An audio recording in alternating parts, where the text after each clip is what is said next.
Hallelujah. मत्ती 15 उसकी 22 से लेकर 28 आयत तक मैं पढ़ूंगा। उस प्रदेश से एक कनानी औरत निकली और चिल्लाकर कहने लगी, हे प्रभु, दाऊद की संतान, मुझ पे दया कर, मेरी बेटी को दुष्ट आत्मा बहुत सता रहा है। परंतु उसने कुछ उत्तर ना दिया। तब उसके चेलों ने आकर उससे विनती की, इसे विदा कर, क्योंकि ये हमारे पीछे चिल्लाती हुई आ रही। उसने कहा, सत्य है प्रभु, पर कुत्ते भी वह चूर चार खाते हैं जो उनके स्वामियों की मेज से गिरते हैं। इस पर यीशु ने उसको उत्तर दिया, हे स्त्री, तेरा विश्वास बड़ा है, जैसा तू चाहती है तेरे लिए वैसा ही हो।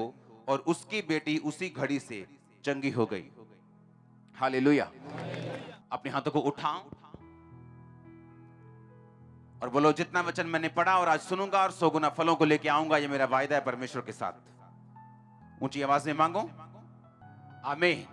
अपने अपने पड़ोसी को बोलो, बनना चाहता है कि बिगड़ना चाहता है?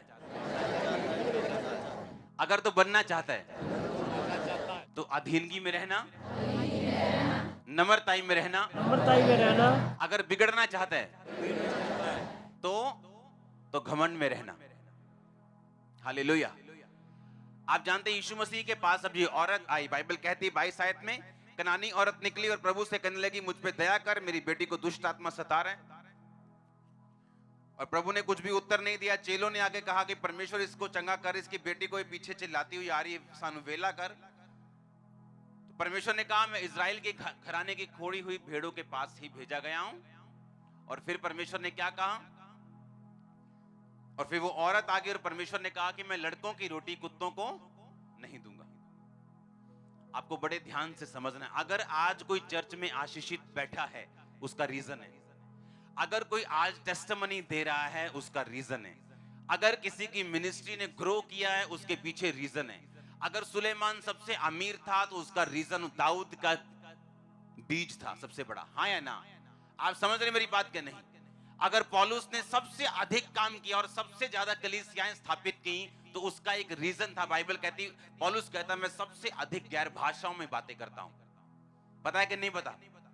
उसने कहा, मैं सबसे अधिक गैर भाषा में बातें करता हूं और मैं सबसे अधिक मेहनत करता हूं।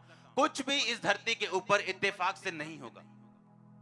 अब आपको यह बात समझनी है कि यीशु मसीह ने कहा कि मैं लड़कों की रोटी जो लेके मैं कुत्तों के आगे नहीं डालूंगा। मैं इजराइल के घराने की खोई हुई भेड़ों के पास ही भेजा गया हूं। अब आपको यह बात समझनी है। अगर आपको ब्लेस होना है, कुछ स्पिरिचुअल ऐसे रूल्स हैं जो आपको फॉलो करने पड़ेंगे और आपकी वो ब्लेसिंग परमानेंट रहेगी। आप समझ रहे मेरी बात?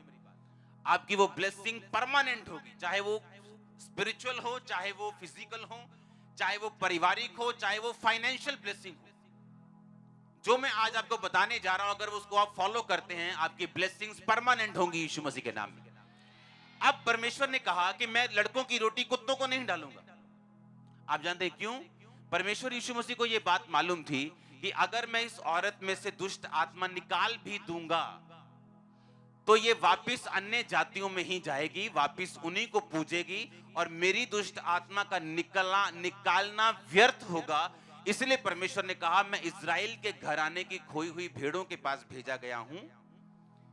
मैं क्रिश्चियंस यहूदियों के पास भेजा गया हूं। जब मैं जी उठूंगा तब तुम्हारे पास अन्य जातियों में लोग जाएंगे, मेरे चेले आएंगे, लेकिन अब तक नहीं। इसलिए परमेश्वर ने कहा, मैं कुत्तों को अपनी रोटी बच्चों की नहीं दूंगा। कुत्ते क्यों कहा परमेश्वर ने? कुत्ते किनको बोलते? परमेश्वर आपके घरों में जो कुत्ते पलते, मेरे पास कुत्ते हैं, उनको नहीं कह रहा। कुत्ते मतलब खाना खाया, उल्टी कर दी, उल्टी की, उल्टी खा ली। परमेश्वर ने कहा, अगर मैं तेरी बेटी से दुष्ट आत्मा निकाल भी दूंगा तो वो कुत्ते की तरह होगा कि उल्टी कर दी और बाद में जब तुम उन्हीं चीजों में फंस जाओगी, उसी जगहों पे जाओगी, तो फिर से ये दुष्ट आत्मा वापिस आ जाएगा और फिर से तुम उल्टियां फिर से खा लोगी। मुझे कोई भी निकालने का फायदा नहीं होगा। अगर आपको परमानेंट ब्लेसिंग चाहिए, आपका उद्धार करता यीशु मसीह होना चाहिए, चर्च में सिर्फ दुष्ट आत्मा निकलवाने के लिए और ब्लेसिंग लेने के लिए मत आओ। वो दुष्ट आत्मा निकल जाएगी, बाइबल कहती वो निकल जाएगी, वो ब्लेसिंग आ जाएगी, वो बेबी हो जाएगा, लेकिन उसके बाद क्या? परमेश्वर ने कहा, तुम्हारी हालत पहले से भी बुरी हो जाएगी क्योंकि तुमको संभालना नहीं आता, क्योंकि तुम ये नहीं जानते कि जो दुष्ट आत्मा तुम में थी जब वो वापिस आएगी तो 7 दुष्ट आत्माओं और को लेके आएगी। आप समझ रहे मेरी बात को? आप सोचो, ये बात सोचो, क्या परमेश्वर निर्दयी है? वो तो बाइबल कहती दया का सागर है। क्या है? तो दया का सागर जो हो वो कैसे बोल सकते हैं एक औरत को कि जा मैं तेरी बेटी को चंगा नहीं करता? यीशु मसीह उसका नुकसान करने के लिए ऐसा नहीं बोल रहे थे, या यीशु मसीह के दिल में कोई घमंड था इसलिए नहीं बोल रहे थे। यीशु मसीह उसका फायदा सोच रहे थे कि मैं दुष्ट आत्मा निकाल भी दूंगा, बाद में तू 7 गुना तंग हो जाएगी, इसलिए मैं ऐसा सोचता हूं कि लड़कों की रोटी को कुत्तों के आगे मत डालो। हालेलुया। पहली बात जो क्रिश्चियन लोगों को ध्यान देनी है, पहली बात जो आपको ध्यान देनी है लाइफ में परमानेंटली ब्लेस्ड होने के लिए, वो ये है कि आपकी लाइफ में आपका उद्धार करता सिर्फ प्रभु यीशु मसीह होना चाहिए। आमीन। आपका एक मन बना हुआ होना चाहिए कि आज से मेरा परमेश्वर यीशु मसीह है, मेरा सिर उसके सामने झुकेगा, मेरा तन मन उसका, सब कुछ उसका। हालेलुया। पहली बात तो ये है। अब दूसरे मुद्दे पे आते हैं। यहां पर परमेश्वर ने उससे कहा कि मैं लड़कों की जो रोटी है वो कुत्तों को नहीं दूंगा। उस औरत ने क्या कहा? 27 आयत पढ़ेंगे स्क्रीन के ऊपर। उसने कहा सत्य है प्रभु। उसने कहा प्रभु जो तू कह रहा है वो सच्चाई है, पर कुत्ते भी वही चूर चार खाते हैं जो उनकी स्वामियों की मेज से गिरते हैं। अब आपको क्या लगता है इस स्टेटमेंट का मतलब क्या था? आपके घर के मेज के नीचे वही चूर चार, वही कुत्ते खाते हैं जो आपके घर के होते हैं, गली के नहीं। आप समझ रहे मेरी बात को? अगर आपकी मेज से चूर चार गिरता है तो आपके घर के कुत्ते उसे खाते हैं।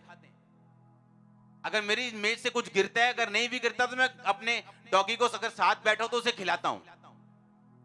उस औरत का कहने का मतलब यह था कि परमेश्वर मेरी बेटी को चंगा कर, क्योंकि मैं तेरे घर का कुत्ता बनने के लिए भी तैयार हूं। यानी मैं तेरे घर का ही सदस्य हूं, यानी मैं तेरे घर के अंदर आ चुका हूं, अब मैं गली का नहीं। और आप जानते हैं यीशु मसीह ने पैरेबल में, मुहावरों में उससे बात की, और उसने मुहावरे में ही परमेश्वर को उत्तर दिया कि परमेश्वर अब मैं वही कुत्ता हूं जो तेरे घर का है, अब मैं आउटसाइड कुत्ता नहीं हूं, अब मैं मुझे वही कुत्ता समझ ले और अपने बालकों की मेज का चूर चार मुझे दे। आप जानते हैं यीशु मसीह ने क्या कहा? यीशु मसीह ने कहा तेरा विश्वास बड़ा है, जा तेरी बेटी में से दुष्ट आत्मा छोड़ के जा चुकी। हालेलुया। और जब वो घर गई, उसकी बेटी में से दुष्ट आत्मा छोड़ के जा चुकी थी, क्योंकि उसने यीशु मसीह को यकीन दिलवा दिया था कि आज से मैं आउटसाइडर नहीं हूं, आज से मैं तेरे घर का ही एक सदस्य हूं, तेरे घर का ही एक मेंबर हूं। हालेलुया। और जब यीशु मसीह को मालूम हुआ कि इसने मुझे ग्रहण कर लिया, ये मेरे घर का ही परिवार का मेंबर बन चुकी है, अब दुष्ट आत्मा अगर मैं निकाल दूंगा तो ये ज्यादा तंग नहीं होगी, उसके बाद ये फिर से उल्टी नहीं करेगी। यीशु मसीह ने कहा इस बात के कारण चली जा, दुष्ट आत्मा तेरी बेटी को छोड़ के जा चुकी। पहली बात जो हमें समझ आती है अपनी लाइफ में, आपको नहीं मालूम, बहुत लोगों को नहीं मालूम होगा, जिन लोगों को दुष्ट आत्मा के अटैक्स होते हैं उनके घरों में जाके पूछो। बड़े बड़े घर मैंने देखे, बड़े बड़े, आप टीवी पे उनको देखते हैं, बड़े बड़े जो इस इंडिया के बिगेस्ट लोग हैं, उनके साथ आप उनको देखते हैं और उनके घर में दुष्ट आत्माओं के कारण डेथ होती मैंने देखी, और वो खुद जानते हैं इस बात। दुष्ट आत्माओं के कारण, क्योंकि जिस दुष्ट आत्मा जिस घर में होती है वहां माहौल नहीं रहता, वहां हीलिंग नहीं होती, वहां शांति नहीं होती।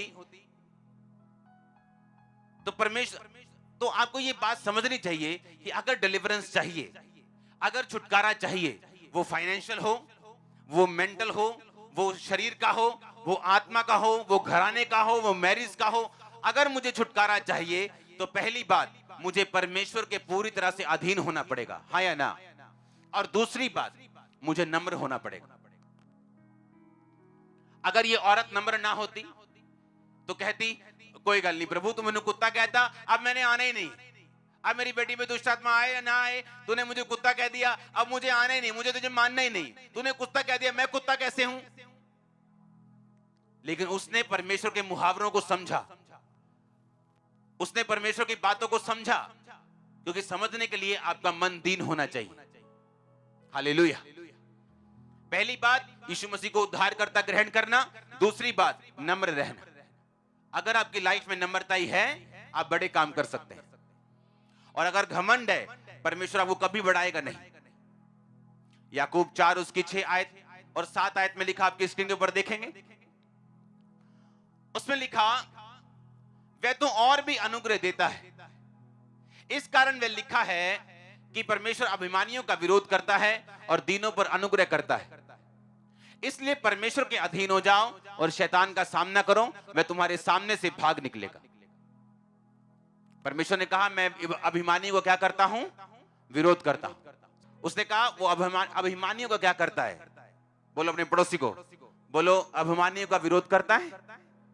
बोलो अपने पड़ोसी को, और दीन के ऊपर अनुग्रह करता है।